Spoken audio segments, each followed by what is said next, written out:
Radio Clédou à Bamako et Koulikoro, 101.2 MHz. Radio Clédou, le journal avec Sotelma Malitel.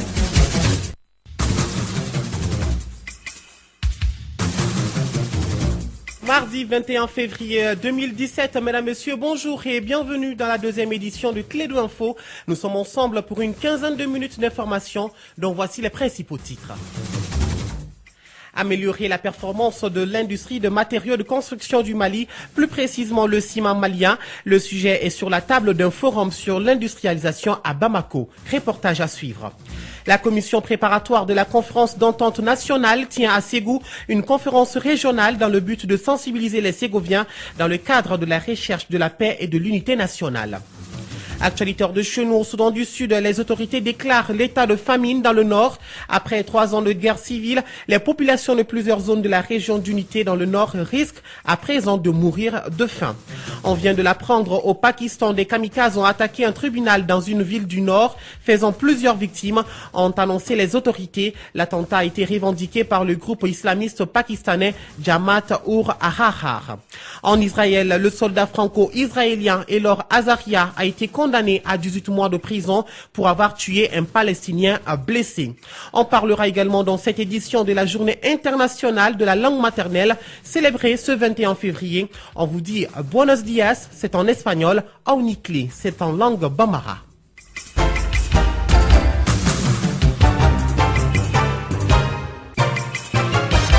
Bienvenue à tous dans cette édition. Accord pour la paix et la réconciliation nationale issu du processus d'Alger. Hassan Ag Fagaga, un déserteur de l'armée malienne, revient au règne à Kidal. Une situation qui laisse perplexes les populations de la cité des Adrar de l'Iforas. Qui est Hassan Ag Fagaga? Partons à la découverte de l'homme avec Kassim Traoré.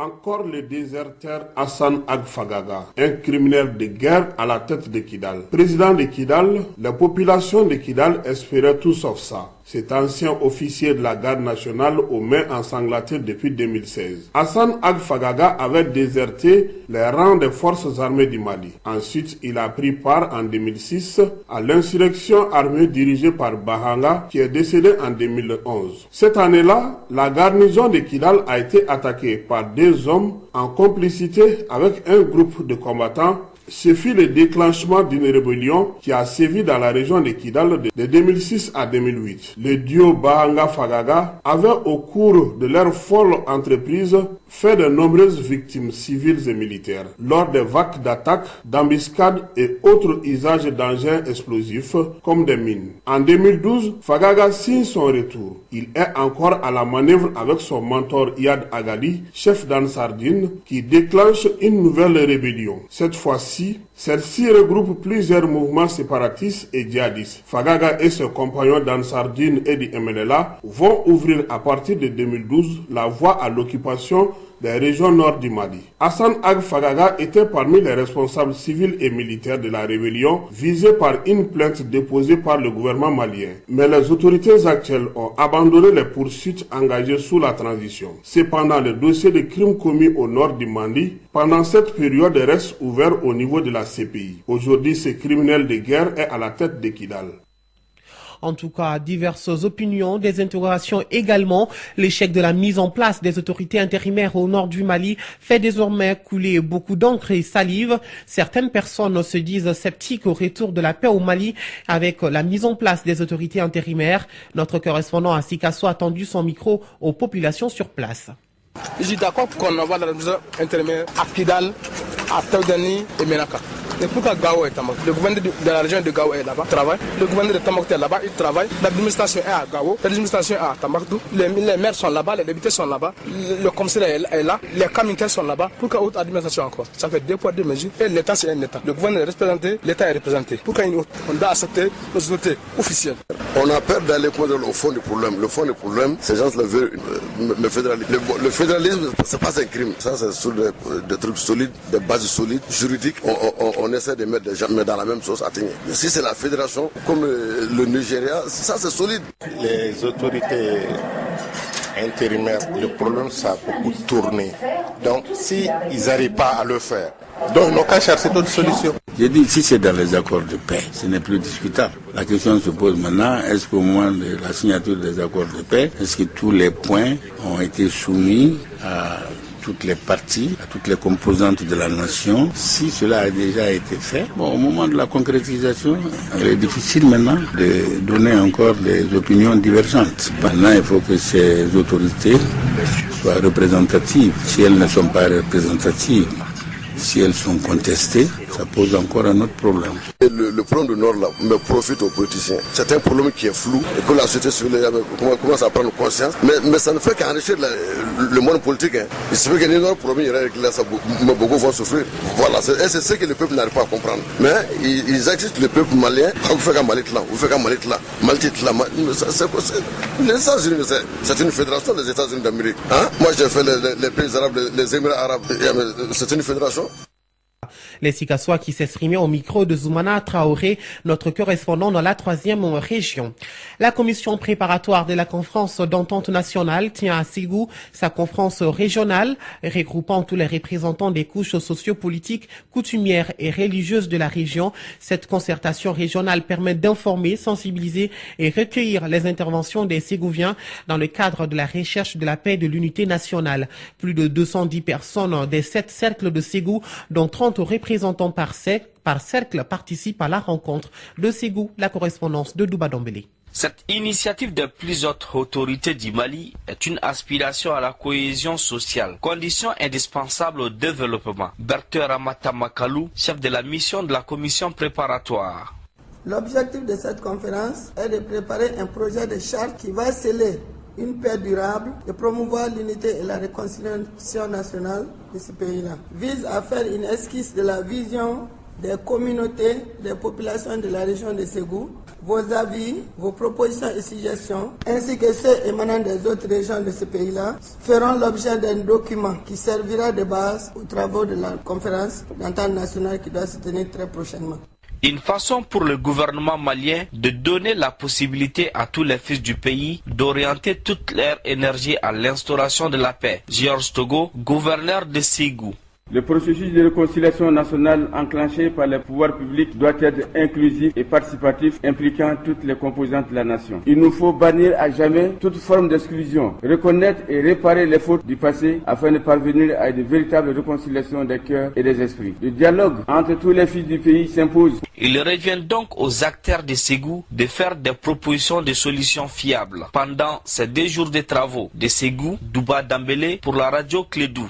Et toujours par rapport à la conférence d'entente nationale, c'est une voie pour aller vers la fédération au Mali. Ces propos sont du professeur Abdoulaye Nyang. Il est le président du réseau Djokoni Maya. Nous l'écoutons. L'ambassade de Russie a dit, ne comptez pas sur la Russie quand les leaders religieux nous ont envoyés là-bas. Ni professeur Matraoré, ni Haïdra Chidondo. Mais ne comptez pas sur nous pour que Akato, en unicité, nous sommes une république fédérale. Mais l'Allemagne est une république fédérale. Les États-Unis, c'est une fédération. Même le Nigeria est une fédération. Il dit Abe Johnsro, qui va dire que si vous êtes en fédération, que c'est la fin du monde. Il dit vous n'aurez personne. Il dit ne comptez pas, en allant à l'Union européenne, au machin et tout, ne comptez pas sur, pour que nous, on dit, ce n'est pas la peine d'insister là-dessus. Ce qui va se passer, ils vont bloquer ou la conférence d'entente nationale n'aura pas lieu, ou quand la conférence d'entente nationale va avoir lieu, la CEMA va présenter une thèse comme quoi Bamako est infréquentable. Et si c'est le cas, Bamako est impuissant aujourd'hui vis-à-vis de toutes les communautés de localités maliennes. Ibeka a été rendu sous l'onde de choc. La déstabilisation programmée de Hollande, qui s'en va dans quelques jours, n'est-ce pas? Il abandonne la politique. Il a renoncé à la politique. Il laisse Ibeka, dirait lui, totalement impuissant. Vous aurez compris à travers les différentes interventions dans ce journal qu'aujourd'hui nous sommes bel et bien la journée internationale de la langue maternelle. À l'instant s'exprimait Abdoulaye Nyang, le président du réseau Djokoni Maya.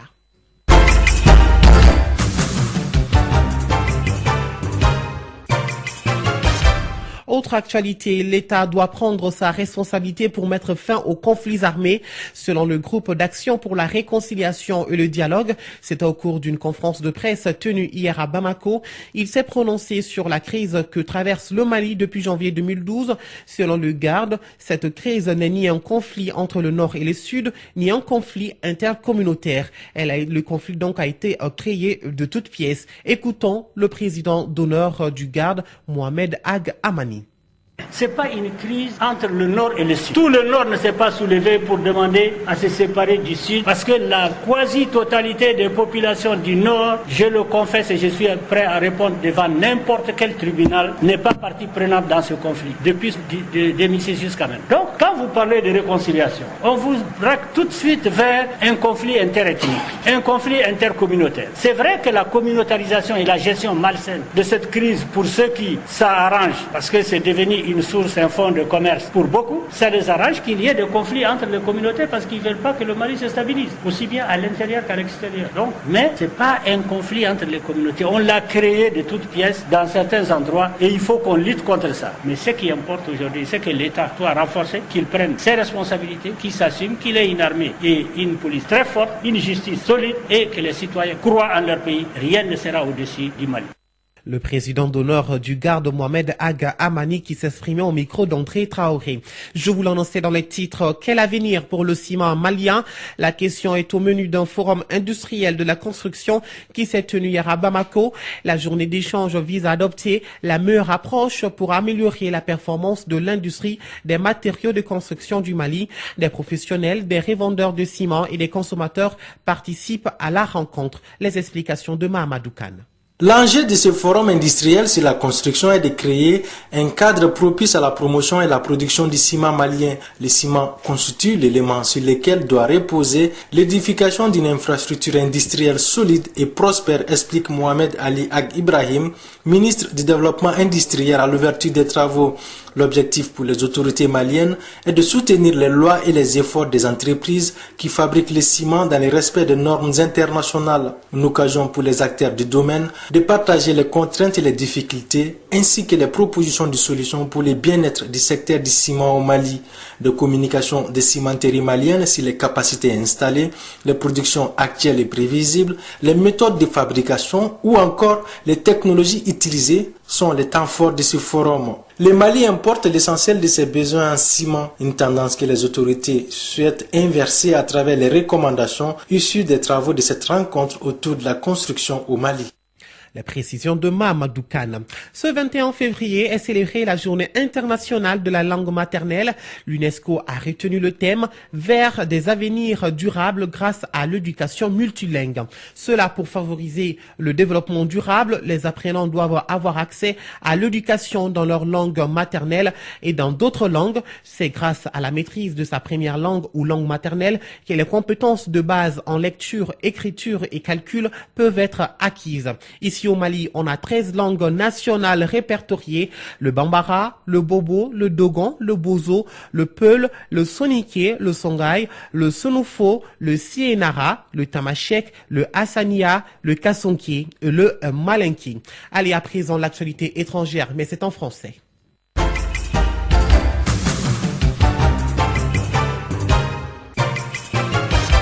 Au Soudan du Sud, ils sont 100 000 à être directement menacés, à avoir besoin d'une aide d'urgence pour ne pas mourir. Et la situation risque d'empirer rapidement. La famine pourrait toucher 1 million de personnes dans les mois qui viennent. Le problème est encore plus large. La moitié des Sud-Soudanais n'ont pas un accès régulier à la nourriture.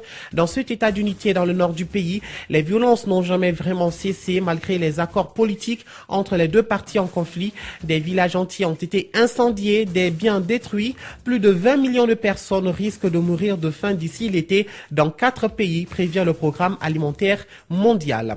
En Somalie, un attentat kamikaze perpétré dimanche dans un quartier populaire de Mogadiscio a fait au moins 39 morts, principalement des civils. C'est la première attaque d'ampleur après l'élection du nouveau président somalien la semaine dernière. Au Pakistan, on vient de l'apprendre, des islamistes présumés ont attaqué un tribunal d'une ville du nord du Pakistan, faisant plusieurs victimes, ont annoncé les autorités. 3 kamikazes ont tenté d'entrer dans le complexe judiciaire. Un d'entre eux a été tué et l'autre s'est fait exploser. Si les les bilans restent confus. Un témoin a confié à Reuters avoir vu de nombreux corps sans vie sur le lieu de l'attaque à Charsada, dans le nord-ouest du pays. L'attentat a été revendiqué par un porte-parole du groupe islamiste pakistanais Jamaat-ur-Rahar. Elor Azaria est donc désormais fixé sur sa peine. Nous sommes en Israël. Le mois dernier, ce jeune sergent de l'armée israélienne a été reconnu coupable d'avoir tué en mars 2016 un Palestinien gisant sur le sol, blessé après avoir mené une attaque au couteau contre des militaires dans la ville de Hébron en Cisjordanie. Et aujourd'hui, le soldat a été condamné à 18 mois de prison pour avoir tué un Palestinien blessé. En Équateur, les résultats du scrutin de dimanche ne sont toujours pas connus. Le président du Conseil national électoral a demandé de 3 à 5 jours pour compléter le dépouillement de quelques 12% des suffrages. Le candidat du parti au pouvoir, le socialiste Lenín Moreno, est toujours en tête avec 39,07% des suffrages exprimés contre 28,43% pour l'ex-banquier de droite Guillermo Lasso. L'ambassadeur russe, vous le savez, aux Nations Unies, Vitali Trushkin, est mort hier lundi à New York. Le diplomate qui aurait aujourd'hui 65 ans fut ces dernières années en première ligne pour défendre la politique du Kremlin.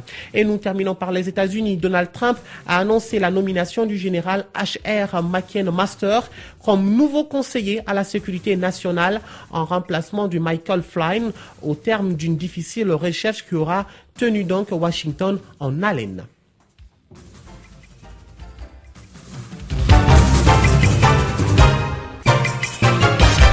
Retour à l'actualité nationale, valider les besoins en 2017 en médicaments essentiels, réactifs, tests et consommables.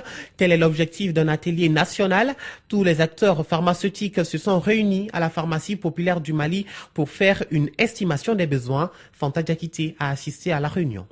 Les 3 derniers mois de l'année 2016 ont fait l'objet d'une évaluation des besoins en médicaments sur l'ensemble du territoire national. Dr Moussa Sanogo, directeur général de la pharmacie populaire du Mali. Cette activité faisait suite à un constat d'une difficulté à assurer une adéquation entre l'offre et la demande. Cela posait problème. La conséquence, c'était du surstock, c'était des péremptions, c'était des ruptures de stock. Et pour faire face à cette situation, nous avions décidé de parcourir tout le Mali, d'aller demander les acteurs, d'aller demander les communautés, de nous exprimer exactement ce dont ils ont besoin. Et cela a été effectué. Des données ont été collectées partout sur le territoire, y compris le Nord. Et ces données ont fait l'objet d'une validation au niveau des régions. Après cette quantification dans les régions, il était nécessaire de faire une évaluation sur le plan national et avoir des engagements d'achat et la disponibilité des produits au bénéfice des populations. Cette quantification va nous permettre de régler en bonne partie la question du médicament